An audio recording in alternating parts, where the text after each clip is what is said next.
Well, in case you're wondering, didn't I just see you? Yeah, we're back again. This is a late breaking episode because literally right when the last show ended, and I started changing and I was unwinding, I was lighting shit up and coughing. And then Shams Charania breaks the news, and it's like worst case scenario news. And of course, I had to bring this guy on because he predicted this shit.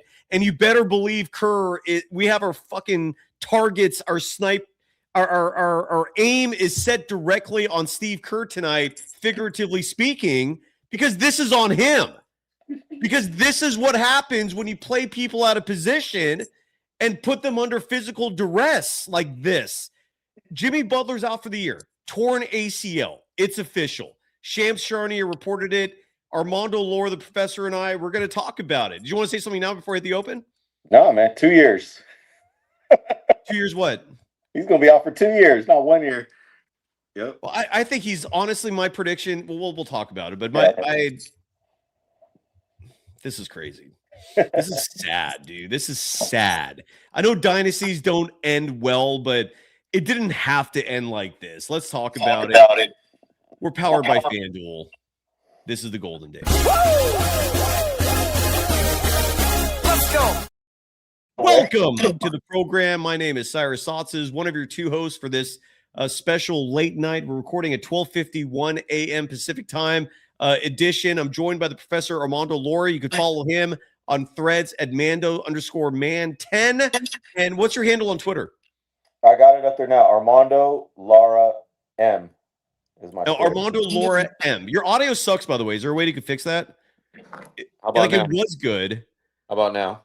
It is better, yeah. Okay, so it's the distance to the phone. Okay. This is a special episode. But again, the professor is joining me because, again, he called this shit out. The moment this news dropped, I reached out to him. I'm like, Armando, you got to come on with me right now because you literally were predicting this shit. You can follow me, Cyrus Saatsaz, on threads and Instagram at Dog Wild, over on Twitter at Surf Journalist, the program on both platforms at Golden Days Pod. And a friendly reminder, tomorrow's Warriors-Raptors game, if you want to bet on it, you can with FanDuel, the official sports book of Golden Days and the Believe Network. The line right now for Warriors-Raptors tomorrow, it's going to be a very somber affair because we know for certain Jimmy Butler is not going to be available for that game or any other game this season. The Warriors, despite the Jimmy Butler injury, 3.5-point favorites. The money line plus 134. It hasn't moved at all, despite the news dropping.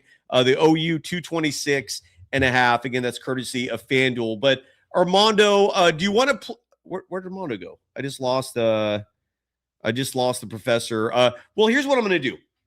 Well, while he's figuring out whatever the issues are on his end to come back and join us, I'm going to play this clip. The professor asked me to cue this up, and this was from his weekly appearance on last Friday's show, where he predicted exactly this scenario. And let's listen to the professor Armando Lara on last Friday's show, and then he'll rejoin us. Here is Armando Lara, who joins me every Friday, laying out this exact scenario.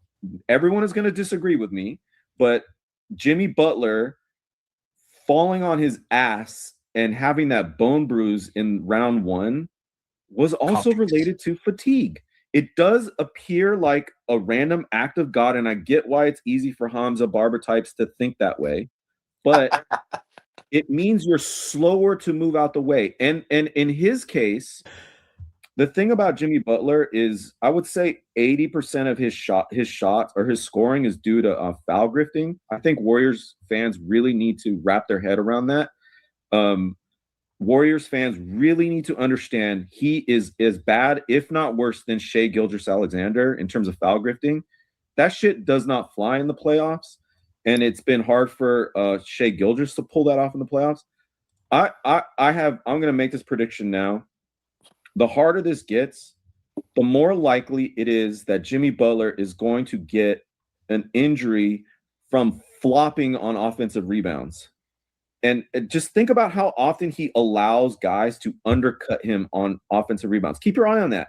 The more he allows himself to do that, the more susceptible he is. And that's a sign of an older player who's lost the the chutzpah and is trying to do trick ball. It's old man savvy vet trick ball, and it's going to relate to an acute injury. And Steve Kerr is going to come in here and say, "Oh, it's just a random act of God that Steph Curry and Jimmy Butler and Draymond Green got sciatica. Like, oh, woe is me. What are you going to do?" And then the Hamza Barber types are going to be like, "Yeah, what are you going to do?" They're really going to believe, they're going to believe that.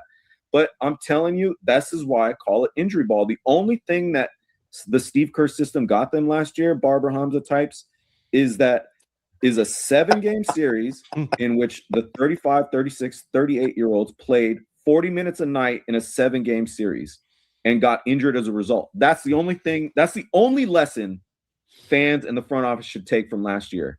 And they don't. Instead, they say things like, "Oh, if we hadn't got an injury, we would have beat Minnesota, and we definitely would have not gotten injured against the Thunder." I mean, what would have chosen is continue. All right, we'll stop there. And again, you called this. It wasn't like the hardest thing in the world to predict, but you were literally one of, if not the only person coming out and saying this as emphatically with conviction. And it almost feels like common sense. Maybe it is just flat out common sense that if you play players like these at this age, the type of minutes you're giving them, more specifically in this case, Steph and Jimmy, and you have all these expectations for them as well.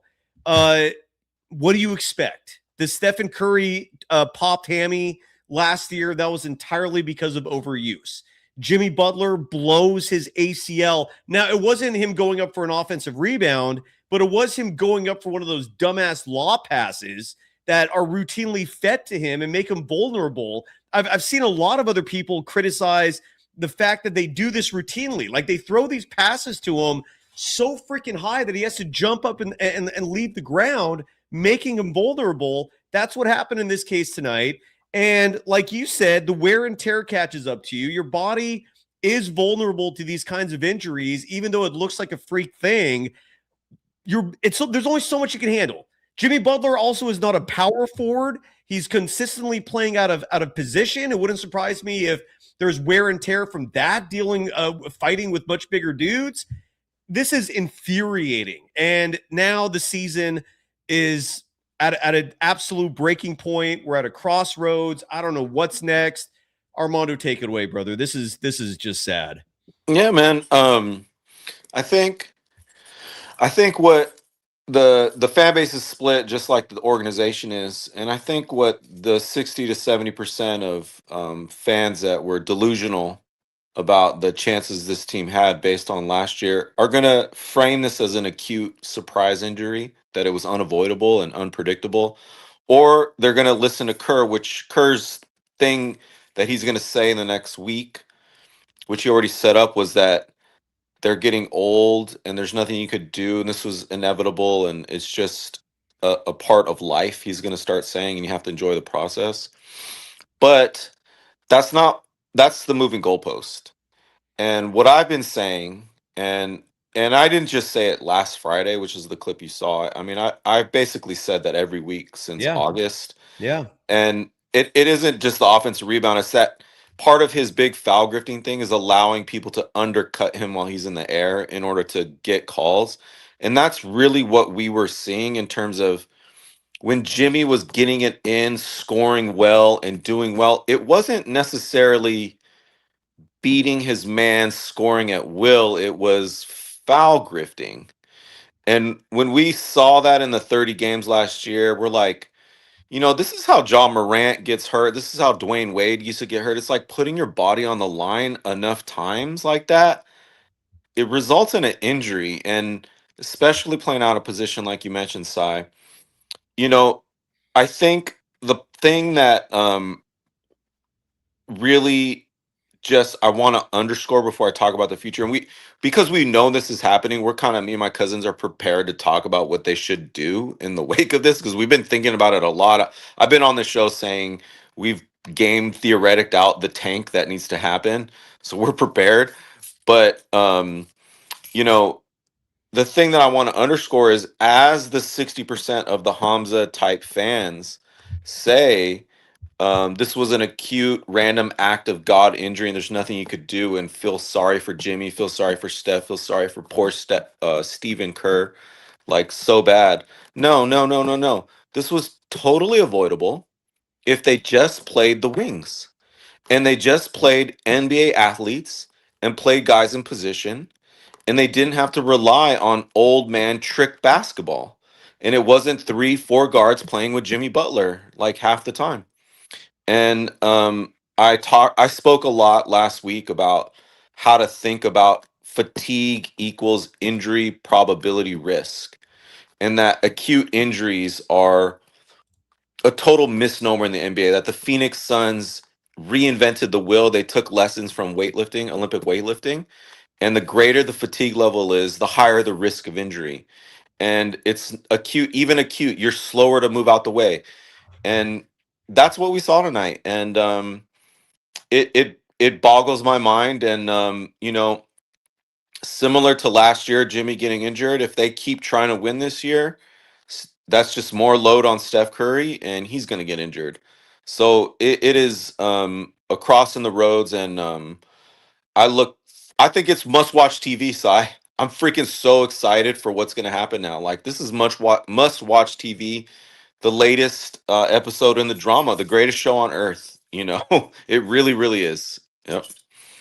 Yeah, it is. It's like a reality TV show that just keeps delivering, and this wasn't always the case with Warriors basketball, but it certainly has been, especially the last few years. Shit, I mean, there's just always drama, but this is not the drama that I don't think anyone wanted. I mean, I can't imagine anyone wishing for an injury, but this is catastrophic. I mean, your cousin in the chat saying that Bob Fitzgerald, he did say this on the broadcast, that the season is over. If this is a season-ending injury for Jimmy Butler, it also represents the season being over for the Warriors. And I think in terms of title contention, it's yes. I don't know how you flip the script here and maintain, a pursuit for a championship. Now, I don't even know what like the goal is now. I don't even know.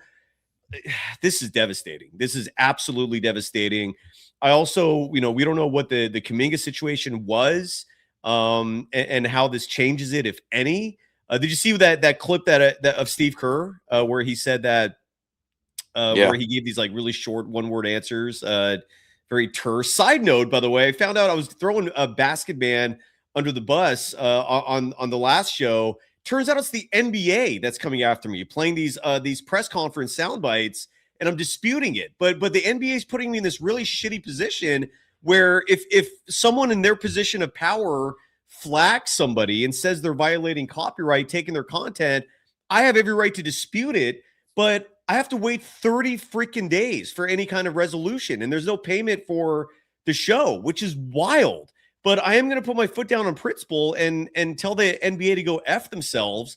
I don't know if this is like some sort of conspiracy by them. This has never happened in my life. And I have every right to use those clips. They're part of the public domain. I'm a credentialed media member who has permission from the Warriors to attend press conferences. And that's what these press conferences are for. So we can use this content for media. And the NBA is flagging my shit and trying to deny me getting any monetary gains from it.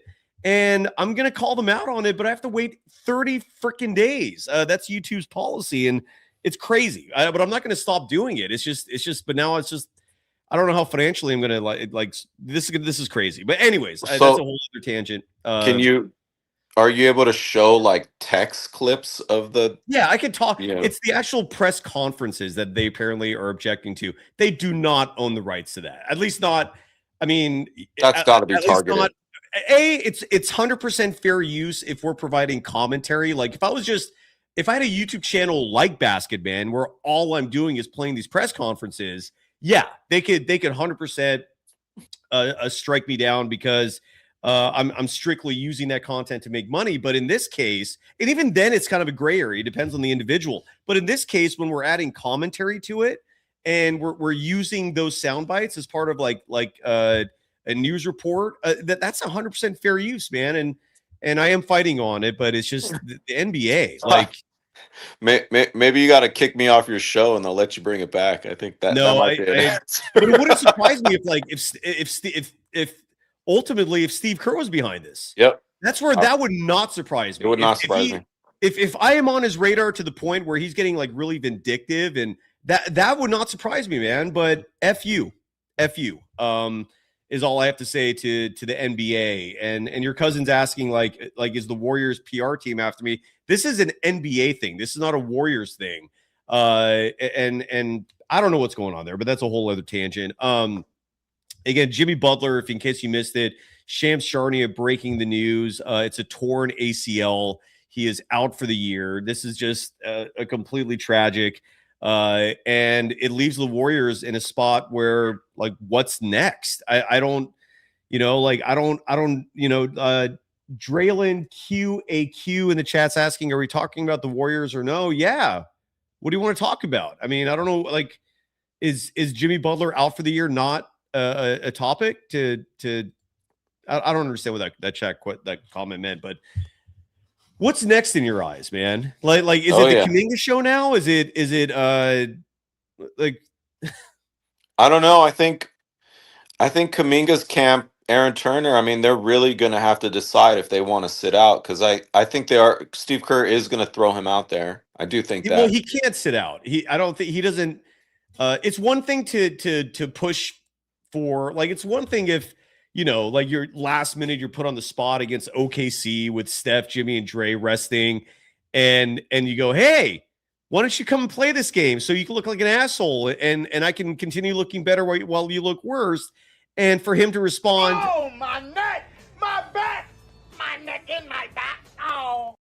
Like that you can do, right? You could fake an injury and miss a game. You can't just flat out like just say I'm not playing. Like you can't do that. They can start docking your pay. I mean, you're literally being insubordinate at that point. Again, it's a lower back injury, which is the easiest injury to fake. You could pull that off. You can't pull off F you, like, I don't like the way you're treating me. Yeah, but it's been done before, Cy. I mean, Jimmy Butler's done it. I mean, it's been done before. It's not unheard of. Fair, but in Jimmy Butler's case, I mean, he had a big name and he had a lot of gravitas at that point in his career where he can kind of do that gamesmanship. I'm guessing you're referring to the Miami Heat, like his final season there, right? Where he'd just be MIA. But I think in those situations, he was available to play and they were DNPing him, were they not? I don't remember him ever like just saying, I'm not going to play tonight. Did he? I could be mistaken on that, actually. I mean, it works both ways. It's more like informal, but I mean, to be honest, to me, it is, the thing is, Cy, it's personal. And it's personal on both sides now. You can't, of course the coach is going to play it out to be this thing and like do a Boy Scout a thing for the team, but the coach has made it personal, and he's really messed with this guy's money, and he's messed with this guy personally in the media. Yeah. And here's the thing about, there's going to be some talk about the Warriors doing well with Kuminga playing, but chat, Steve Kerr is the coach. And do you really think Steve Kerr is going to coach this lineup to victory? Is he really going to do the work and not be lazy to actually figure out how to integrate Jonathan Kuminga at small forward next to size? Or is he literally going to slot him in as a 6'6" power forward with 3 guards?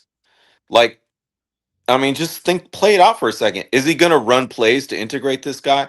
Is he going to have switching defense? No, I don't think so.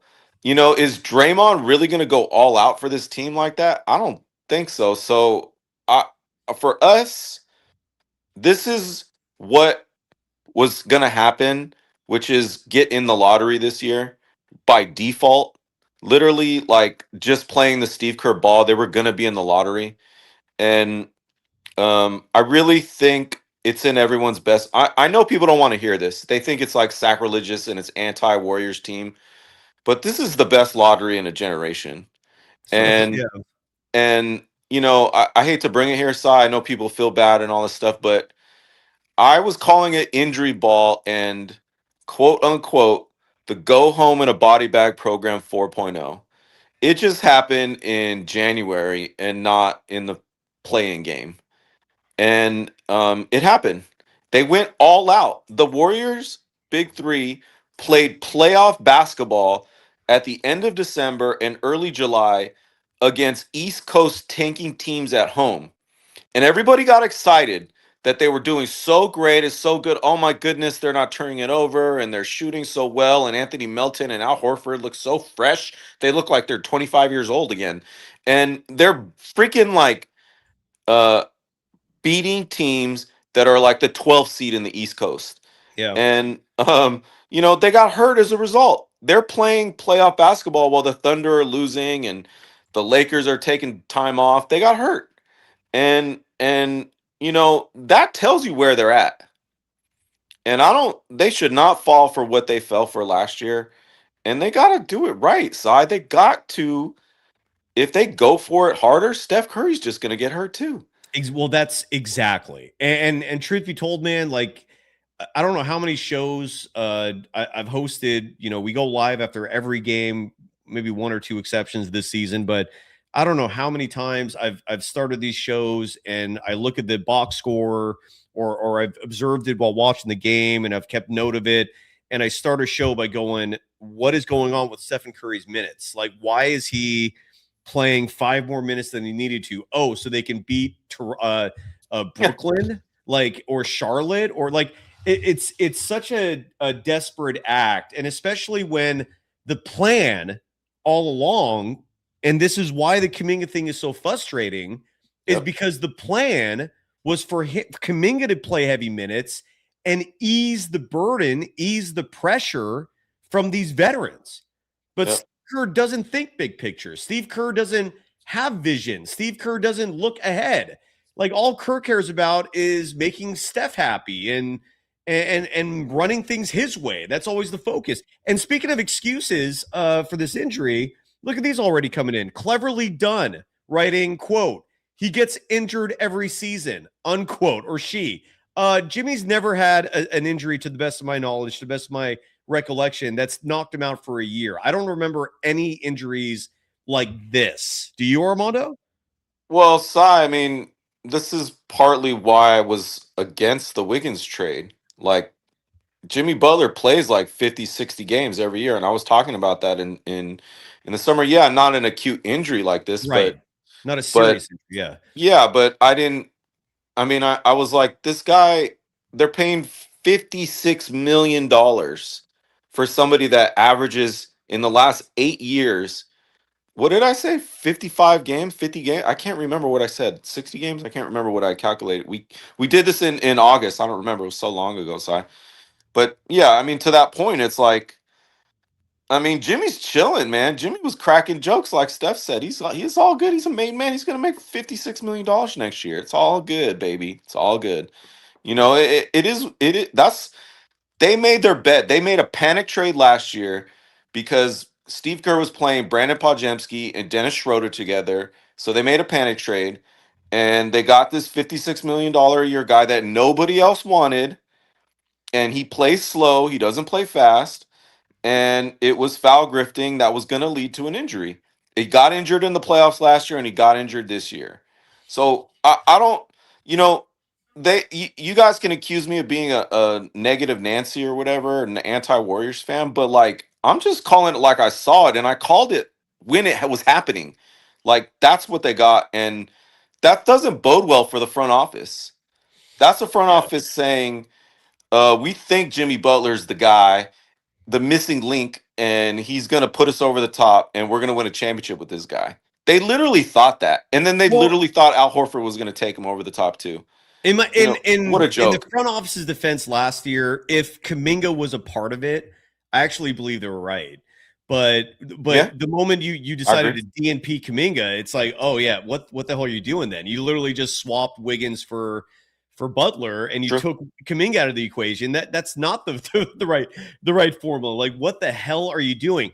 There will be a party when Steve Kerr's gone. I'm so, and it's been years that I've been over this guy. It's so exhausting. Here's another example of an excuse. Chosen people.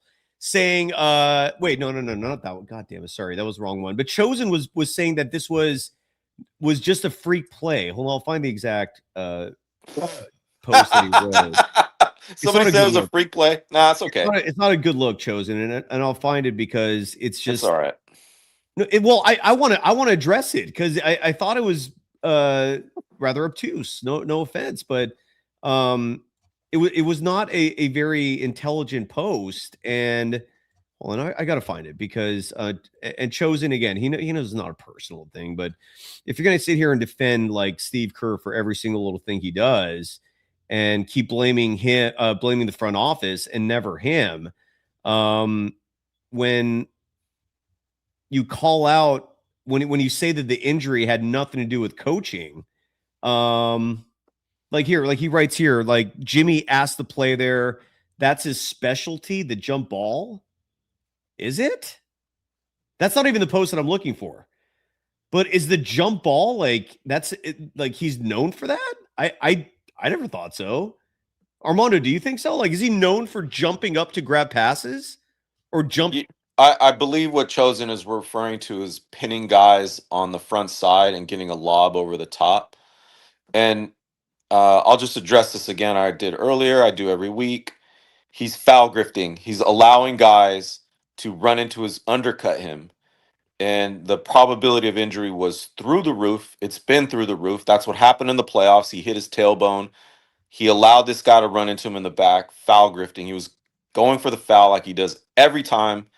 And the injury probability was through the roof. And so you're gonna and people like this, the chosen few, are gonna be saying this like it was a freak accident, freak of nature. And if you're a Friday night listener, you can go home, go to bed, sleep soundly in the safety of knowing that this was the way it was going to go.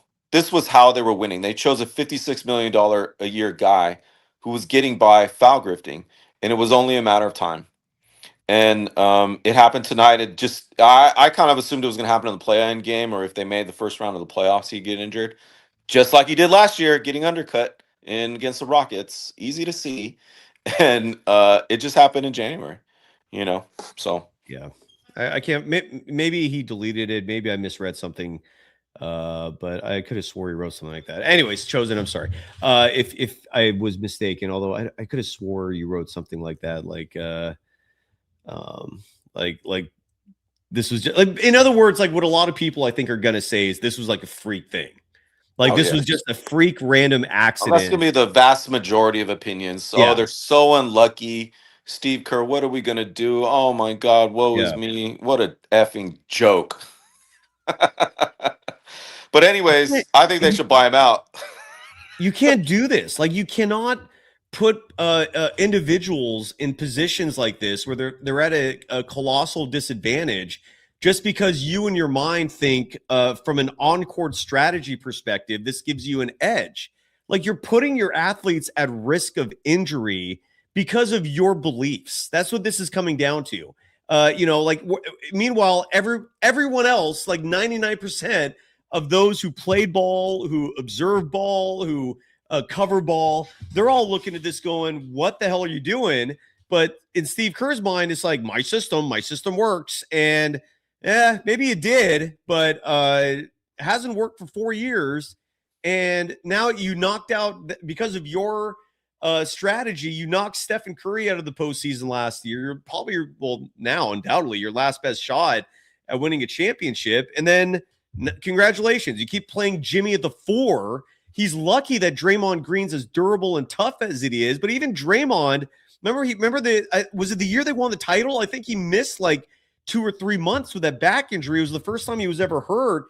And Dre had to, in hindsight, go and work on his abs and add this regimen to his usual workout to build his core muscles so that his back doesn't go out again, because he's routinely fighting guys who are 40, 50 pounds bigger than him. It might not even be Steph. It might be Dre. But again, there's so many Dre haters out there, they won't care. Now, on an off, side, Jimmy Butler, he took last game off.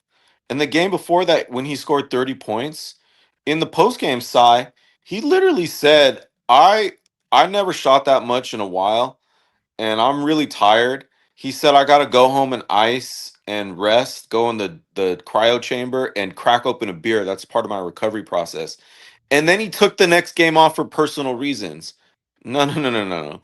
He took the next game off because the injury red flag was through the roof. Comes back tonight and gets injured. Like, you guys have to understand, I said this.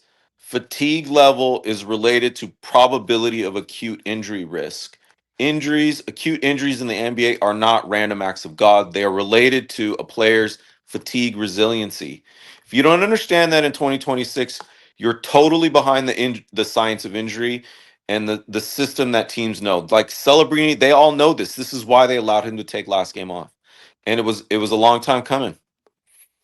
Yeah, it's unfortunate. Now, if there's a optimistic way to look at this, Ed Marsh brings up Kuminga playing 30 minutes a game. He will help Steph and company over the top. Our longtime Golden Days or Kita's family writing, honestly, this could turn out to be a magical story if JK somehow turned out to be the superstar and leads us to a title season. Crazier things have happened. That's true. Crazier things have happened. And ultimately, it comes down, I feel like, to this: is that what Steve Kerr's going to do? Yeah. Like, what, in your opinion? And that's the wild card, right? Because They don't got a coach. Yeah. They don't got a coach. They need a coach. I agree. Kuminga could totally win for title. He's that good, but they don't got a coach, man. You guys got to admit where this is at. They just don't have a coach. This is the laziest, least prepared coach in the NBA, bar none. Bar none. He's not going to prep this guy into the positions to succeed. He literally has convinced an entire fan base and an entire media and an entire half of a front office that the greatest shooter of all time in the history of sports cannot play alongside an apex predator wing, that they do not fit together. He's literally convinced people that that's the truth. Despite all the numbers, despite all the winning they've done together, despite everything, he has people convinced they cannot play together. So do you really think he's going to coach these guys into playing together and doing well together? I don't think so. His ego don't work like that. You need to see what it is as a Warriors fan. You know, go to another podcast if you want to root for it. But I'm telling you what it is, man. It ain't like that. So, yeah, I'm not pushing back. I'm just trying to think, like, what's next here? Like, is this officially now the like, is it over? Is what I'm thinking. Like, I mean, I'm guessing the way this plays out, I can't guess with Kerr. Like, he's so unpredictable. Look, That's true. all we can do is guess. Here's what I'm going to guess happens. My guess is Kuminga's back. My guess is whatever ideas the team had on trading him are going to be pulled. And the primary reason for that is no one out there was going to engage with the Warriors seriously, meaning the ultimately Golden State, if they were going to trade Kuminga, it was going to be a 1-to-5 deal, right? Like, or 5-to-1 deal where you just get ripped off. They had no leverage. Every team out there would rather buy their time than give up serious assets.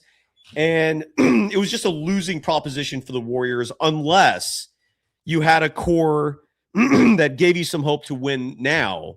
And then you trade Kuminga maybe for a piece that can help you, right?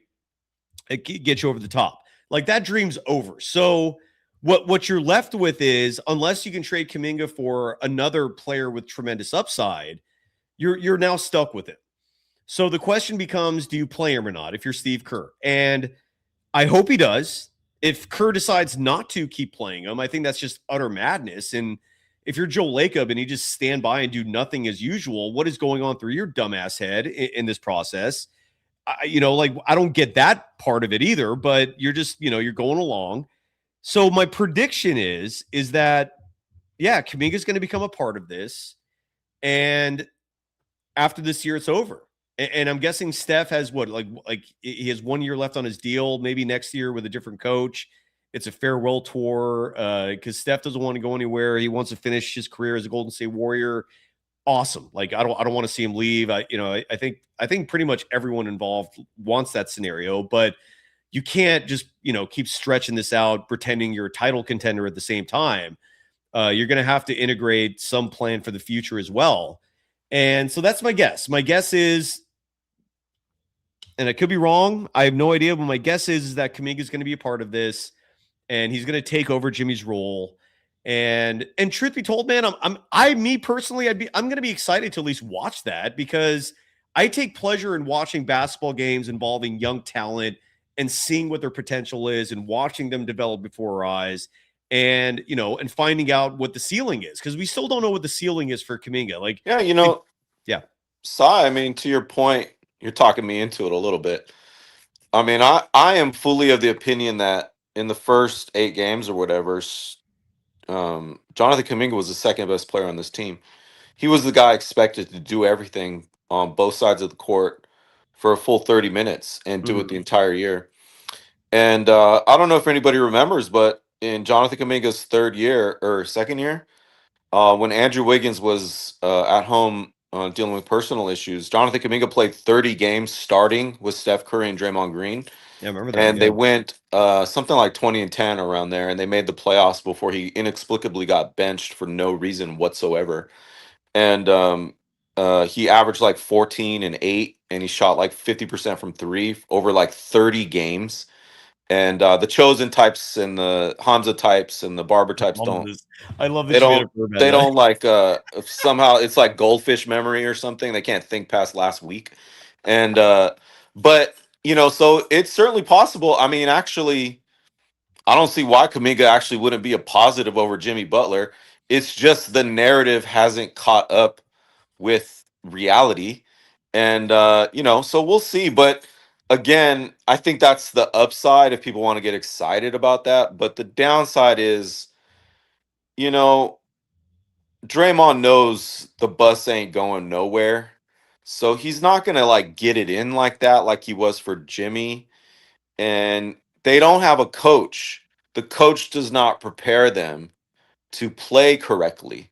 They're not playing 2025 basketball. They're playing roll it out, throw the ball out there and see what the fuck happens. And frankly, I wouldn't put it past Steve Kerr to throw it out there and just like hope it does bad so he looks good. And it was really that bad what happened to Steve Kerr. I personally think, Sai, if I could just say what I would do if I was in this situation, I mean, maybe some people would disagree with me, but I would try to trade Draymond Green right now before the trade deadline. I would try to get a first round draft pick. We looked around on this, and I told you guys how we're preparing for the tank. And there's only so many teams. So you have to trade Draymond Green to a contender. So there's only so many teams like that. It's the Lakers, it's the Spurs, it's the Knicks, it's Minnesota, it's teams that could use an edge. And we were looking at the Spurs, and they have a pick swap with Atlanta. The thing is, you trade to a contending team, they're not going to have a good draft pick. So you have to find a team that has another draft pick, or maybe there's a 3-team trade. But the game theoretic would be to get a draft pick in 2026 for Draymond Green. So we were thinking, okay, he could play next to Wemby, and we could get the pick swap with Atlanta. Atlanta's like in the play-in in the East, so who knows where that lands? They should really shut down Steph Curry for the rest of the year because he's gonna get hurt playing hard. In my humble opinion, this is what I would do. I don't think they're gonna do this. This is what I would do if they were smart, and they should feature Jonathan Kuminga, rebuild some trade asset value there, and just play it out, and it's all good. And get ready for next year in the summer when Jimmy Butler's contract will be an expiring deal. And maybe it's not like you can just trade that. That will require moving off an asset. Nobody really wants $56 million. So it will require using one of the draft picks to get off that contract, or you do the stretch provision 3 years. That'll be $19 million a year. We were thinking about it, and I don't know if stretch provision for the Jimmy Butler. I mean, maybe this is too soon for Warriors fans, but $19 million. There's not really that many good free agents out there this summer, so maybe the best thing to do would be to just keep him on the books and just let it play out, like just tank again, like get the young guys in. We could be like the Sharks next year. We could literally have 2 blue chip guys in the summer, plus Kuminga, Yeah. plus Steph Curry retirement tour. You know how effing fun that would be? You know how much people are so sad about it? That would be so much funner than what we've been watching this year. The last 3 years have been a total effing clusterfuck of a joke because of this coach. Next year, with 2 blue chip prospects, Kuminga and Steph Curry retirement tour, that would be the funnest shit of all time. We would literally be the Celebrini Sharks, but in Chase Center. That's what I would do. That's what I want. So people could disagree with me, but that's what I No, want. it all sounds great, but we also know very well that the smart thing to do is not what the Warriors have been doing. And that's what concerns me. This is one of many predictions I'll make right now. One is I think this is the last time we've ever seen Jimmy Butler in a Warriors uniform. Something tells me they'll try to trade him, even if it's for nothing, if it's for an expiring or for a trade exception. My guess is they will trade him to finish his career somewhere else, because what's the point of keeping him, right? Steph? No, Jimmy. Jimmy. Yeah. Well, it's No, a distressed asset. What's up? It's a distressed asset. It's not like they can just trade him. It would require assets to move off of him. It's not like a desirable thing for another team to have. He's injured with $56 million, right? But he's an expiring deal. Yeah. You know what I'm saying? Like, so I don't know. You're right. It would, but Are they going to take on contracts though past next year? That's what No. that's what you're asking. I mean, I don't think so. So yeah, I don't really. What I thought. No, what I. Shit, maybe he is going to be on. Maybe he is back. Because if another team wants him for expiring, that means they're getting off longer contracts, right? So we'd be taking his contract just absolutely blows now. It is just a toxic contract. There's just no way to spin that. worst contract in the league. Now. I mean, I normally push back against that. Not anymore. It's up there. Is it really the worst? I'm guessing there's some even worse out there. Like Anthony Davis, his contract I think is worst, right? Karl Anthony Towns might be worst. Jaren Jackson Jr. might be worse. There's a few dudes out there that people are already souring on, and they're just in like year one of a new extension. Like I'm guessing there's a few others out there that go beyond. Like at least with Jimmy Butler, you see a finish line. It's you know what? Year. Yeah, you could trade it for Anthony Davis right now. You could, but like, why would Dallas do that? Because Anthony Davis has 2 years. Anthony Davis has 2 years on his contract. You're right, after this year, correct? And he's going to demand a $60 million extension. So you could do it, and you could promise Anthony Davis $60 million or whatever for like a 3-year deal, and you could panic trade it. And yeah, I could totally see this front office doing that. I could totally see them doing that. That would be so stupid, but they would totally do it. You know what a weird thing too is if you make that trade, and we've talked about that trade extensively. Anthony Davis is not done for the year. Like Anthony Davis, I mean, I mentioned this in the part 1 show earlier tonight, how he does not want to have surgery on that hand. So he's gotten second, third, fourth, fifth type opinions. Like he basically sought out every doctor until he found one that said, you don't need surgery. And that's the one he's rolling with, so he can avoid surgery. But that also means he could be back. Supposedly, he could be back by like March, April, which is right when the playoffs are about to start. I mean, I guess that is one avenue you can go down to salvage your season. And I've talked about this extensively, how from a positional perspective, from a fit perspective, the issue with Kuminga has always been his fit with Jimmy Butler, and that's no longer an issue. And Anthony Davis is a very different player than Jimmy Butler. And, having Anthony Davis makes it very difficult for Steve Kerr to bench him. Maybe that is what happens here. Well, I could totally see that. They could move it for Paul George. I mean, that they could move it for Embiid. No, I don't think they're doing that. That's speaking of contracts that are toxic. Like that's a bad one. Like, is that one real? Is Jimmy Butler's worse than Paul George's? Because Paul George, I think, is paid through like 2029. I'll look that up. The difference between Anthony Davis, Paul George, and Embiid is that they'll play. Jimmy Butler's going to be out, and if they panic trade, so I get the Anthony Davis. I could see the Anthony Davis thing happening, right? It's like we're going to play Kuminga, bring Anthony Davis in, and then we're going to tell the fan base that Anthony Davis can shoot threes and spread the floor for Jonathan Kuminga. Well, I mean, if that happens, you're going to hear that narrative, and I'll be on this podcast telling you that that is not true, and that was the narrative not having caught up with reality anymore. But it is better to contend, I guess, than tanking. I mean, it's like giving your fan base hope, and people will be happy. But I don't know. I'm ready for the Celebrini. I'm ready for the Sharks Warriors, man. I'm ready for the Sharks Warriors. I know, and I'll be ready for that for a while. And it's like the worst kept secret is this front office wanting to blow this whole thing up. They've been wanting that for a long ass time. So maybe smelly garage fluids. I hear you on the best they could do for the 9-10 pick, but the lottery don't work that way anymore. The odds are a little bit better. Dallas jumped like 8 spots last year, not 10. Dallas was in the play-in last year, and they got it. Slim chance, but Ooh, anything could happen, man. And there are 4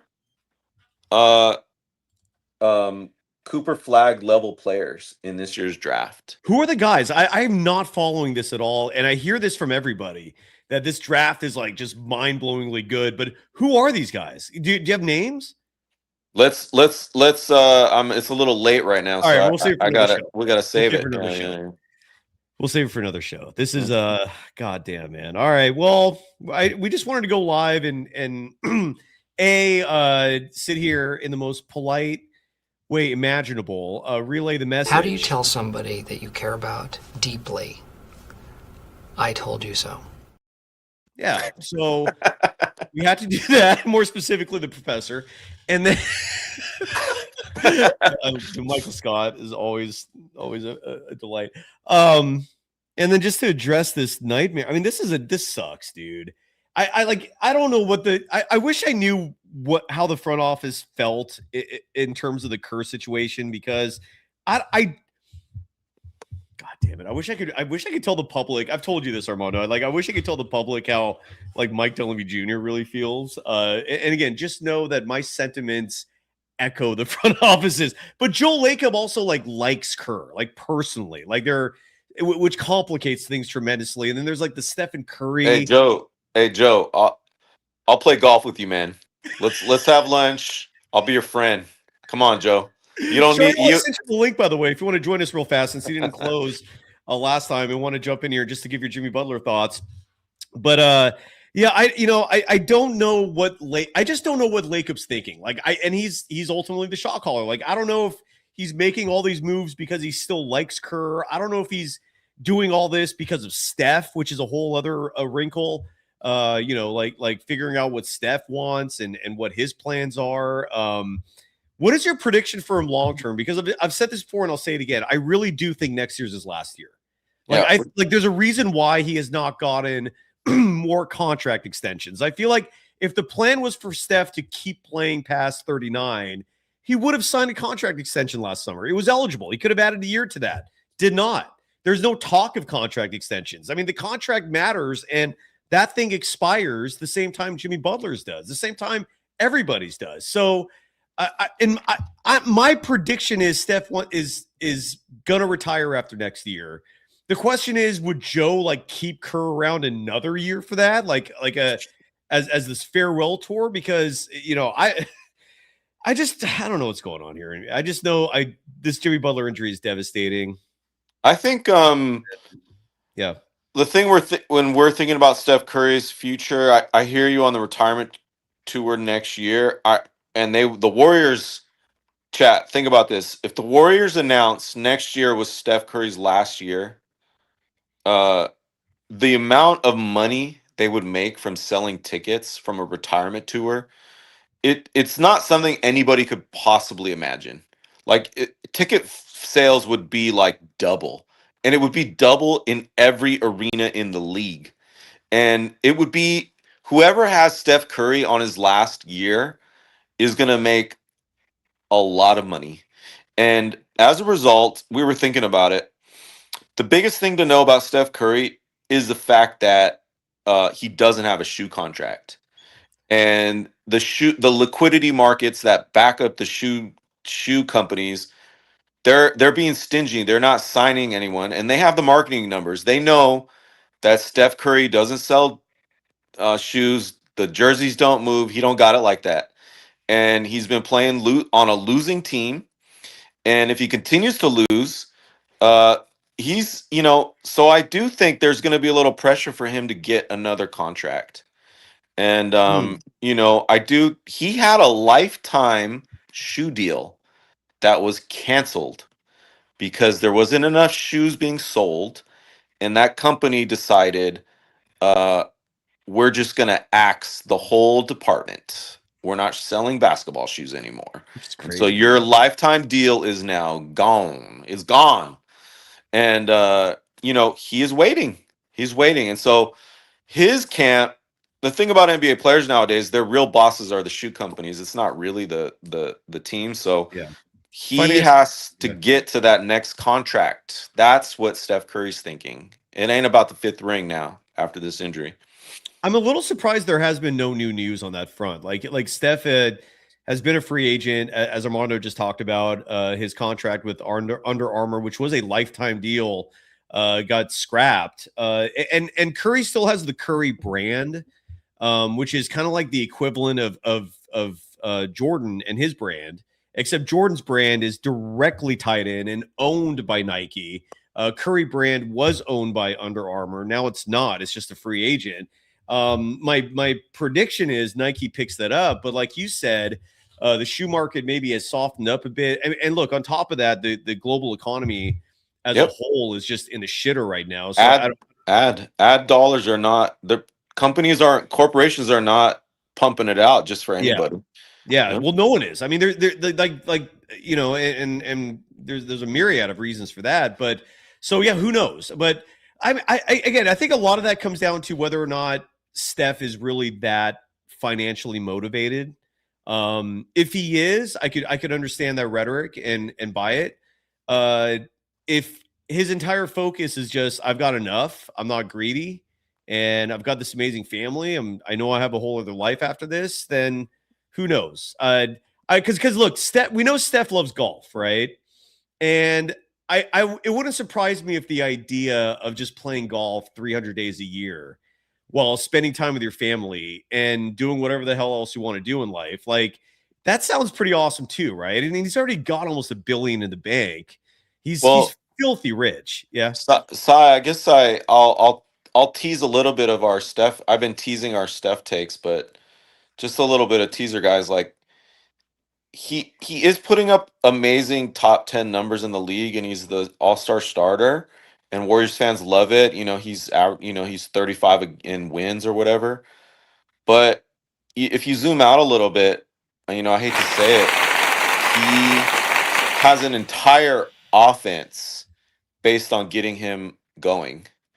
And only people who are looking for him first are allowed to play. So that's a system that is entirely featuring him. True. And they're the 8th seed.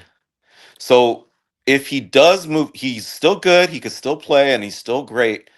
But if he does move to a situation where he's the second and third player, his stats will look different. And if you're going to play winning ball in 2025, the stats do need to look different. And that is why Sprewell was right, has been saying to build an offense with Jonathan Kuminga, Andrew Wiggins, Jimmy Butler, to feature guys that can get it in 2025 and to lower the usage. But they didn't go that route. They went to the feature Steph route, and they're the 8th seed. And they've been a playing team for a few years now. So I think you kind of need to calculate that out in terms of his marketability, his all that kind of stuff. So I just want to raise that as I tease a little bit where we're going. Some names in the upcoming draft are in the chat. Bravo. And we'll save that for another show. That's down the road. Randomly, I do want to highlight this from Cron 151 saying that Anthony Edwards deserved to start in the All-Star game. I don't care who doesn't want to hear this in here. I wholeheartedly agree with you. What I said in part one earlier tonight was, if you're gonna bench anyone, bench Luka Doncic.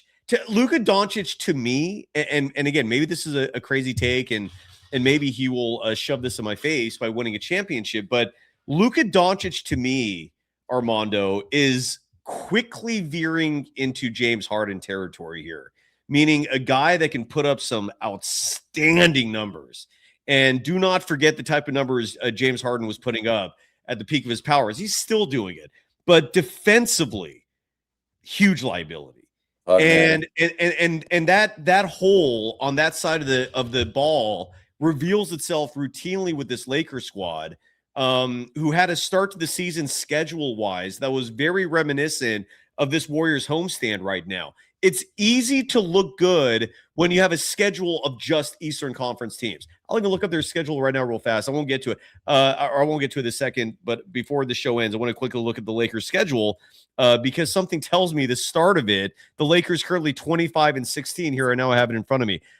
So, I mean, here are all the wins at the beginning of the season. They beat Minnesota. That's impressive. Sacramento. So they have Minnesota's number. They beat them twice early in the season. Memphis, Miami, Portland, San Antonio. That's a good win. The Warriors did that too. Charlotte, New Orleans, Milwaukee, Utah, Clippers, Mavericks, Pelicans, Raptors, Sixers. I'm not mentioning the losses. There are losses in here, and the losses are against teams like Boston, San Antonio. But I'm telling you all the wins. Phoenix, Utah, Sacramento. That is 2025 LA Lakers basketball.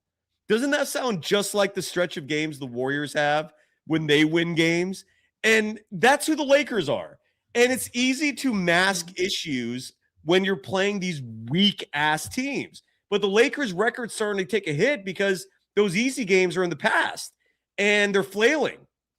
And Luka, if he was this unbelievable player that just should be automatically an all-star starter, well, then why the hell can't you beat good teams? He can't be a good team. So that's my argument for Anthony Edwards deserving the nod over Luka, and not necessarily Victor Wembanyama or Stephen Curry or any of these other guys. I'm with you, is what I'm trying to say. Have you ever met? Do you have any opinions on that before we finish up? I hear what you're saying. The only thing I would add is just that the Warriors were healthy during this easy stretch, and Austin Reeves has been out. That's a big deal. If I was the Lakers, I would sell the effing farm to get Jonathan Kuminga right now. I would sell 2-3 picks. I would get JK on that team, and I would win the effing title this year. Get it in, and Jonathan Kuminga would be holding a fucking Larry O'Brien trophy over Steve Kerr's grave this year. That's what I would do if I was the Lakers. Have you met? That was awesome. Have you had a chance to meet Chardol yet? Meet him? No. Yeah. Well, here we go. Stay at home, son.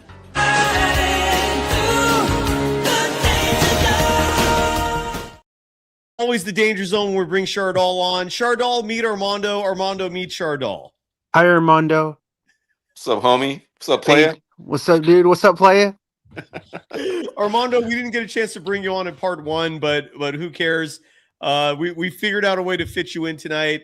Chardol, what are your thoughts on Jimmy Butler being out for the year? Devastating news. So, hey, Cy and Armando. It's great joining you on this late night broadcast of the Golden Days. It is late. Yeah.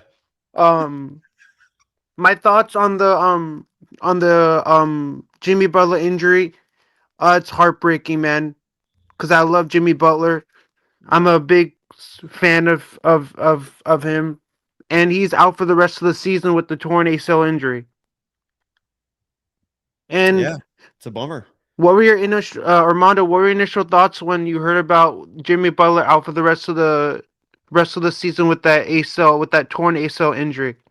It's so sad, man. I mean, it was just a fluke, and I feel so bad for Steve Kerr and Steph Curry. They were going to win the title this year, and it's really sad. It's so unfortunate, just things like that happen, and they're going to be good. They'll play Jonathan Kuminga, and Steve Kerr's going to coach them really well, and maybe they'll go run for the title this year. It'll be good. It'll be What good. a devastating 2-game stretch. The Niners lose that ugly ass game, or 3-day stretch, and then whatever it is. And then Jimmy Butler's out for the year. Shardall, are you crushed? I mean, I'm crushed, man. It's bittersweet. For Jimmy Butler, he's such a great guy in the player in the clubhouse. Everybody relies on him. What's sweet about it? That he's bitter. that word that no that Jimmy Butler's out for the remainder of the 2025 to 2026 NBA season. I'm sad because I never want to wish any player to go down like this, but this is the worst thing that can ever happen to me as a Warriors fan, and you and Armando as well. Ever. Wow, that's crazy. I hope you're okay. I'm so sad. I mean, I'm not gonna see Jimmy Butler playing games at Chase Center in San Francisco. Maybe ever again. Yeah. So Armando, do you think that this is a big blow to the Warriors losing a guy like Butler for the remainder of the season? I understand why it feels that way. I mean, I as I said earlier in the show, I think the go home in a body bag program 4.0 was inevitable. It just happened a little bit sooner than it predicted. But yeah, just like last year, they went home in injuries because of the way they play. By the way, Shardall, if you don't mind us addressing this, Kron dropped the $5 donation in the chat addressed to Armando, asking you, Armando, is it just freak genetics that someone like Michael Jordan was able to survive as long as he did with his usage rate? Side note, Jordan did miss almost a whole season early in his career due to injury. But Armando, your thoughts? Well, he took 2 whole seasons off in the middle of his title run.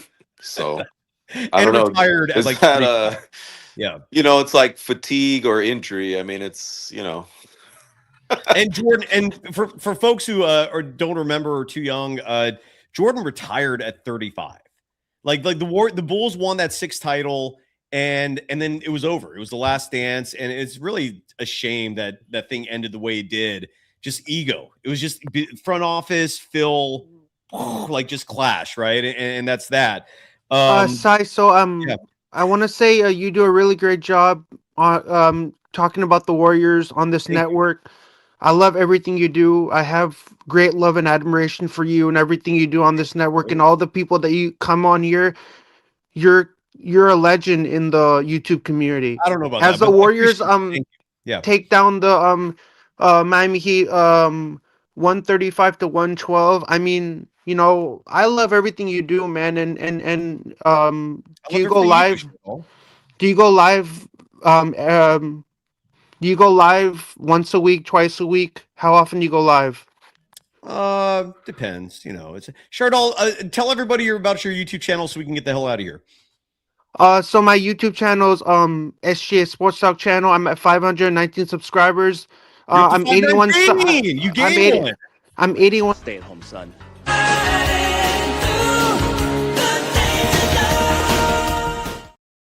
519, buddy. So I'm 81 subs away from 600. Good math. Armando, I would love to come on here when you're on here.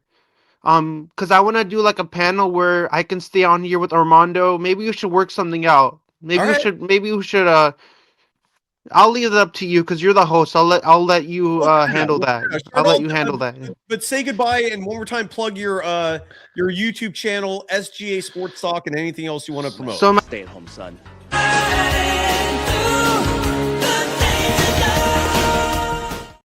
Interrupt you, Shardall. So my YouTube channel is SGS Sports Talk channel. I'm at 519, 81 subs away from 600. it's great joining on this late night edition of the Golden Days. But I can stay up really late. I'm a late person. I can stay up really late. Armando, Till what like time do you 3 go to bed 3 a.m. at normally? night.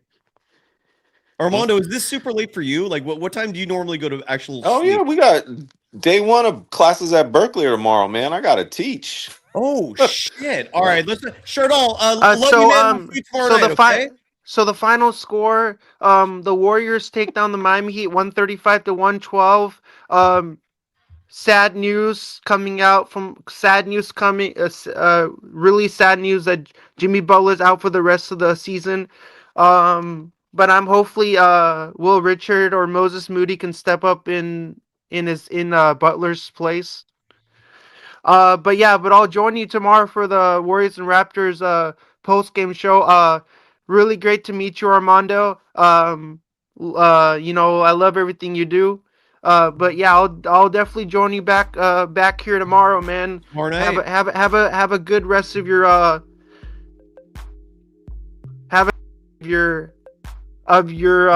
night. You too, Shardal. Thank you. That's a great Shardal. Armando, I'm glad you met him. I can't believe classes start tomorrow. Oh yeah. Oh boy. Big time. Oh boy. Big That's time. too It's gonna be soon. fun. It's gonna be fun. It's gonna be fun. Too soon. Too soon.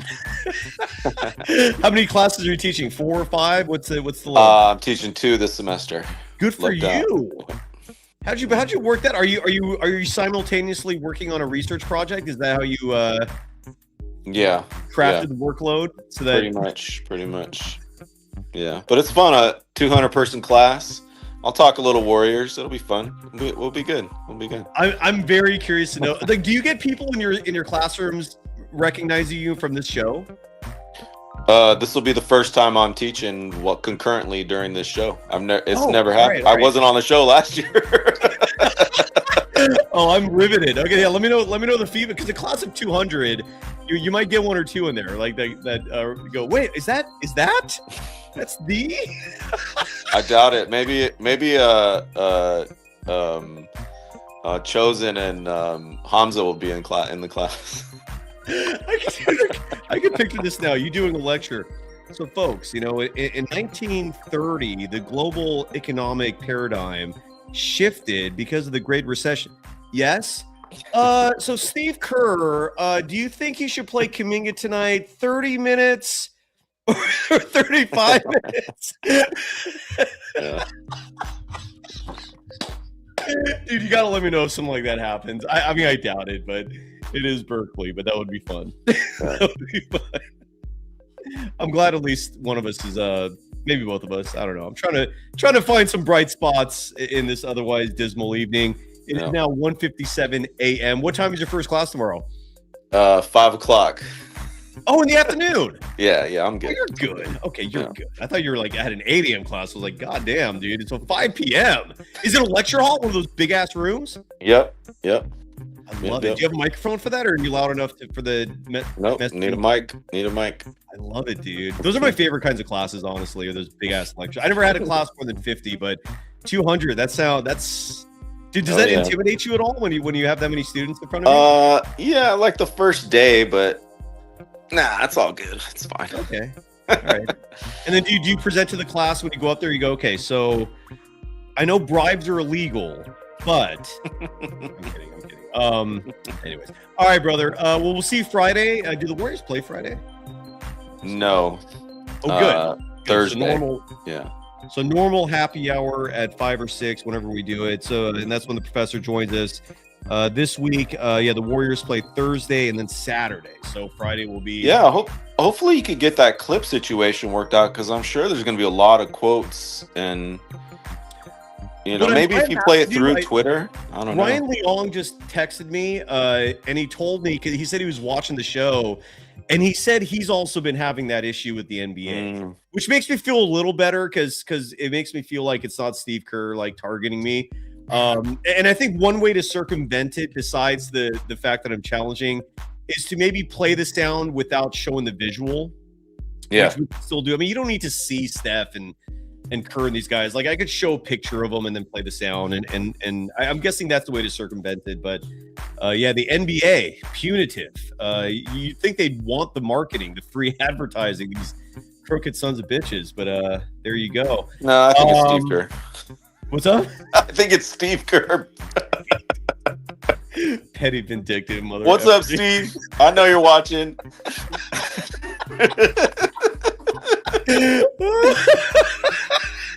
Oh my God. Oh, Julian Bashir wants to know. We talked about this at the beginning of the show. If Butler is going to get traded, yes or no? And Armando, you brought up the fact like who wants that contract, but then we also talked about the Mavericks maybe being a potential destination. Basically, any team that who has a worse contract than the Warriors would be the likely targets, which then begs the question: would the Warriors want that? You know, it's I don't know. Well, maybe Zach LaVine. Oh, something hell like no. that. Oh. Like it's got to be a way worse contract for way more years. That's the only like Zach LaVine, Sabonis, AD, Paul George, Joel Embiid, like a contract that no way that team could get off otherwise. The only way to do it is to take Jimmy Butler's dead money. That's the only way I think that it would be possible. Or they got to attach draft picks to it, which why would they do that? So this whole situation is crazy, man. And it keeps going. Again, it's the reality TV show that never quits. It's like I love it, man. Let's go, man. Draft. Let's get ready for the draft. All right, so not this Friday, but next Friday, I'm gonna bring some draft knowledge in 2 weeks. This Friday we're gonna discuss all the fallout from all the dumb Steve Kerr, oh, woe is me clips. Like, oh, what are you gonna do? I'm so we were gonna win the championship, but things happen. Man, shut up, fucking idiot. The Kerr woe is me. Because that's what he's gonna do. That's why I'm laughing. He's gonna do exactly. He's so predictable. It is very sad. Ridiculous. Did you see like before we go? There's this graphic that's gone around, and I'm sure you've seen this, but just in case you folks haven't, it's a meme which so accurately tells you what the Warriors cycle is year after year. Here, let me show this graphic before we go. Oh yeah, I saw that. I'm sure you have. I'm sure a lot of people have. This would not be as funny if it wasn't 100% accurate. The cycle starts with the season tipping off, and they have a hot start. They're a top 3 seed. Remember how much better they were 2 weeks into the year? Like people were talking 5th championship, and then you go have a bad stretch from November to January. Check. Check. Talks about making big moves escalates. Check. We have a good stretch before All-Star break. Check. Now this is where it might change because of the Jimmy Butler injury, but typically we'd be next going to quote, "We like this team and believe we can make a big run" from Steve Kerr. That would have been a check. Then very small trade be made at the deadline. Then eliminated from playoffs. Then fan base expects a big summer move, but it never really happens. And then it starts all over again. I would not think this was so funny if it wasn't entirely true. And that's the cycle. So I'm on 1% on my phone here. We're done. Folks, we're back tomorrow night. Armando Lara is back Friday for happy hour. And have a great night. This is super late. Armando, thanks, brother. Love you, man. Thank you for joining us. Smoke them if you got them. Bye-bye.